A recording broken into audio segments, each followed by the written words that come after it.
Dahil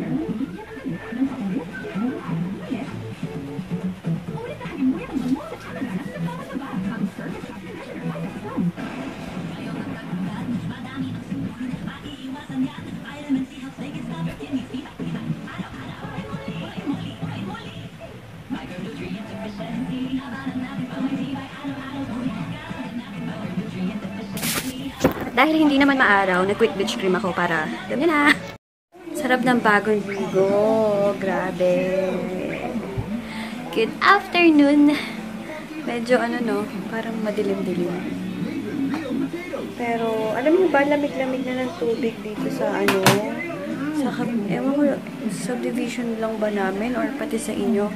Lumalamig na yung tubig and lumalamig na yung simoy ng hangin. And alam na malapit ng Christmas. And diba, grabe, parang kailan lang, pasukan pa lang. Ayun, mag-Christmas break na. Nakakamiss din nag-aaral. Nakakamiss mag-aaral din Tama pala yung sinasabi ng iba, no? Once nag-aaral ka, nagmamadali kang mag-work. Nagmamadali kang magtrabaho, nagmamadali kang sa lahat ng bagay, basta matapos lang yung pag-aaral. Pero once nagtatrabaho ka na, napapagod ka na sa trabaho, gusto mong bumalik naman sa pag-aaral. So, gulo din, di ba? Parang ako ngayon, dati talaga gusto ko, sana, lagi ko yung win-wish, sana makatapos na ako para makapagtrabaho na, mabili ko na lahat, ganyan. Pero ngayon, nag-work na ako. Parang nakakamiss pa rin talaga mag-aral. Yung wala kang iniisip, kundi mag-aral lang. Kaloka yung mga gala-gala with barkada. Nakakamiss. Nakakamiss sobra.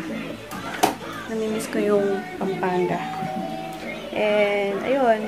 Nag-college ako sa Assumption. University of Assumption sa Pampanga.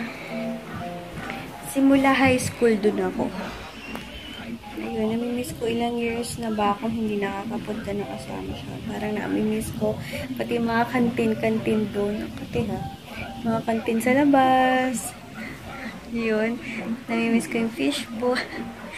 Namimiss ko yung fishbowl sa labas. Pati yung, yung pritong isaw. Shucks, gusto ko ng pritong isaw. Ano pa ba yung mga ginagawa namin nun? Basta, kwentuhan mga kaklase mo. Alam niyo yun, yung laitan. Linalait yung iba, ganun, di ba? Hindi na mawawala yun. So, yun, namimiss ko lang. Tulad mamaya, parang gusto ko manood ulit na sine. Yung kina Enrique Hill naman. Ako na naman mag-isa. Nalulungkot ako pa ganun. Diba ko? Kahit ba nasasanay na ako, or kung kahit kakain lang ako sa labas mag-isa, nakakalungkot. Kasi, senti mode. Sige guys, later na lang. Magpapahinga muna ako saglit kasi ang dami kong pinak na mga orders. And yung sa... Mga pala guys, kung gusto nyong magkaroon or benta ng sabon na nakapangalan sa'yo or naka-engrave yung name sa sabon, pwede. Pero may minimum yun. Pwede ding wala. Mas mababa yung walang engrave na name sa soap. Minimum of 50 pieces yun. Kayong bahala anong gusto nyong doon. Kojic, bag, luta, bleaching. Yun yung mga mga premium or ordinary soap na ingredients. Yung kojic, papaya, bleaching, gluta, yun, pwede kayong magbenta na din. 50 pieces, minimum yung walang engrave, pero pag may engrave na name nyo, mas mataas. Syempre, kasi ginagawa yun sa factory ng maramihan din ini-engrave. Talagang gagawa sila ng pang-engrave nyo ng name. So, malaki-laki yung minimum niya. Minimum of 330 pieces. Then, kung gusto nyo na sa inyo din yung scrap niya, yung pinagtabasan, pwede din. Pero binibili yun, hindi yun free. Katulad ko, yung mga paggawa ko ng YC Nasa name ko na kasi yun, hindi lang sa engrave ha. Pati yung ingredients nung soap na yon nakapangalan ko na. Iba kasi yun, mas mataas yun, mas pinakamataas yun. Yung ano nun, yung minimum nun. Yung pang-engrave lang is 330 pieces yung minimum. So yun. Kung gusto nyo, let me know guys. And hindi naman ako mataas magbigay, promise. Kahit naman sa ibang diba, product ko, hindi ako masyadong mataas magbigay ng tubo. Kasi mas maganda yung mas konti yung tubo, pero mabilis, alam niyo yun, mabilis mabenta. Kasi naman, lalakihan mo yung tubo, and then, naghihintay ka ng dekada para mabenta. Yung ganon. Basta ako kasi, yun yung motto ko, okay lang na konti ang tubo, basta mabilis. Bawi-bawi yun, kesa dun sa malaki yung tubo, yung tubo mo sa isang product. So, yun din yung tinuturo ko sa ibang mga gustong mag-business. Yung bang, wag lokohin yung mga kung ginagamit mo siya, sabihin mo. Pero pag hindi, pag ayaw mo yung isang product, wag mong i-better, wag mong i-resell. Ganun yun. Kaya nga sinasabi ko sa mga gustong mag-dealer sa akin, need na maging user muna. Ilang beses ko na na-explain to. Kailangan kasi, kunwari magre-resell ka ng YC products, kailangan na hiyang ka sa product, gusto mo yung product, and nakita mo yung result sa'yo, bago mo siya ibenta, para meron kang, alam mo yon, yung parang ganahan ka na magbenta, kasi alam mong effective. Nagigets nyo ako. Kaya, pag may nag-i-inquire na paano mag-dealer, lagi ko sinasabi, dapat maging user muna ng product ko before makapag-dealer. Pero ngayon, meron akong inaano ngayon na kung gusto niya ng sariling business na may sariling engrave ng name niyo sa soap, pwede. Tutulungan ko kayo. Basta sabihan niyo lang ako. Tawag dito. Then, basta PM nyo lang ako. Yung aking mga Facebook page naman is nasa information box. So, lagi nyo lang akong i-PM once may tanong kayo, may inquiries kayo, meron kayong basta gustong itanong. Basta open lang lagi yung FB page ko. Yun, open lang. Open lang siya. So, yun. Napadaldal ako. Oh my God, 7 minutes na. So, yun, later na lang. Pahinga lang ako saglit. Hindi pa pala ako nagka-capsule. Guys, gamit ko na yung binili kong pangkilay kahapon. Hindi ko alam kung napakapal to or yaan nyo na. Ginamit ko lang. And then, itong lipstick na to. Itong lipstick na to, guys, tingnan nyo. Ganda naman, di ba? Ito parang MAC lipstick yung yung packaging niya. Yung shade niya is Summer Berry. So, yun. Magbibihis na ako. Ayan. Nakuha ko ba? Alam kong hindi. Hi guys, nagbabadali ako kasi panunod ako ng movie ulit. Yung Biscuit. Ang hangin naman. So yun, nagmamadali ako kasi sana umabot ako. Baka hindi ako umabot eh. 30 minutes na lang. Na. Pero madali lang naman yung biyahe ko. Magta-trike na lang ako. And then, bibilis ako ilakad.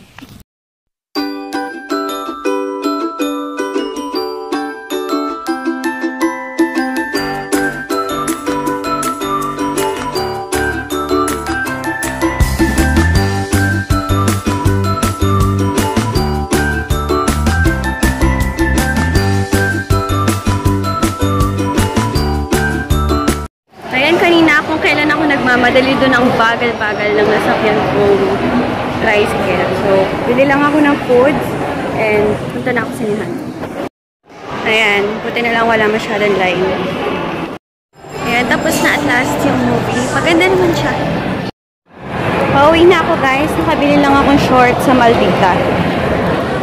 Nakabili ulit ako ng sugar cane juice. Pauwi na din ako nito. Pero alam ko yung bazaar hanggang ngayon na lang.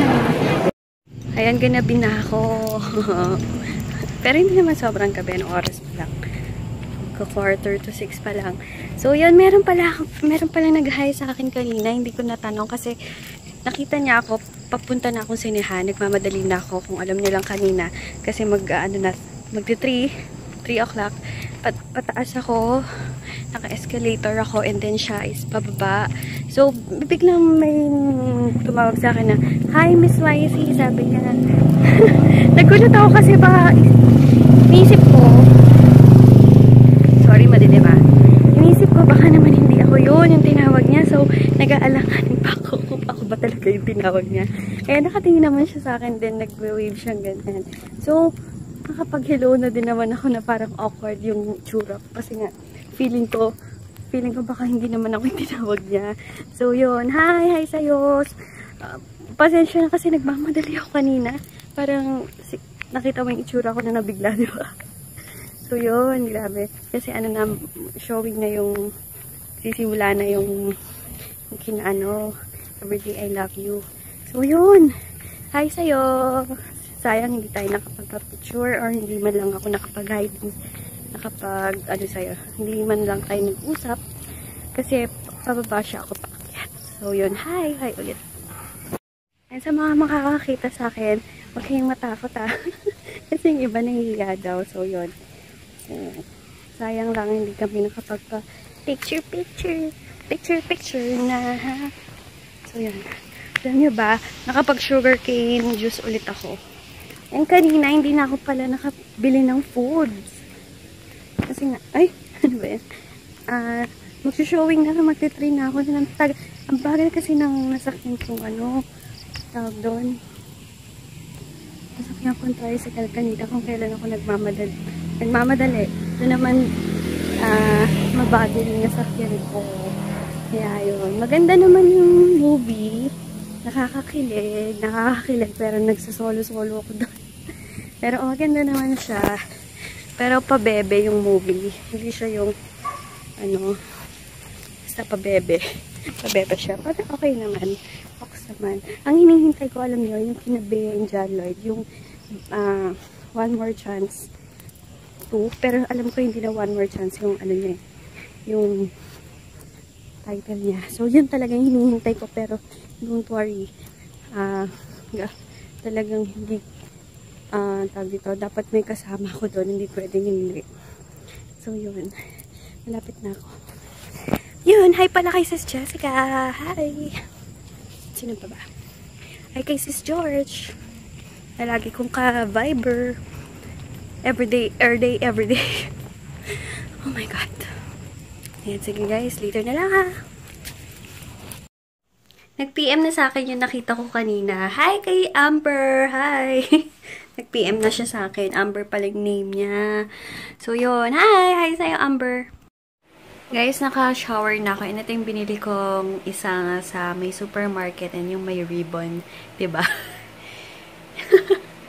O nga pala, dapat pala kanina, bibili ulit ako. Nakalimutan ko, nawala sa isip ko na bumili. So, di pala, tomorrow. Sana hindi ko makalimutan. Gusto ko ganito yung mga pantulog ko, guys. As in, presko. So, yun. Ano pa ba ang gagawin ko? Manunod lang ako nito. Last 2 weeks na lang yung pinapanood ko My Faithful Husband. Nakakainis. Kasi favorite ko talaga yun. Yung kina Jenny Lynn. So, yun. Siguro mag-good night na ako sa inyo. And tomorrow na lang ulit. Tomorrow, ano bang meron tomorrow? Dapat tomorrow, sasama ko kami ng kapatid ko sa Mega Mall. Kasi, wala. Ano lang. Laboy-laboy. Kaso, parang tinatamad ako. Nakapag-ano na pala ako. Mother of Perpetual Help Novena. So, kayo din. Every Wednesday yun, guys. Okay? And then, rosary. Ano pa ba? Ano man sinasabi ko kanina? Sinasabi ko kanina, dapat pupunta kaming Mega Mall kasi parang hindi tuloy kami ng kapatid ko, pero yung mama ko tuloy. Kasi, wala parang tinamaan lang kami ng tamad and mag-work na lang ako. So, yun. Ano pa ba? Sige, tomorrow na lang. And thank you for watching, guys. And yun, puro ko M. Bye! Good night! Thank you pala ulit kay Amber. Hi kay Amber. And kay Sis George. Kay... Sino pa ba lagi po? Sis Chris. Hi! Hi sa'yo. And, ayun. Tomorrow na lang.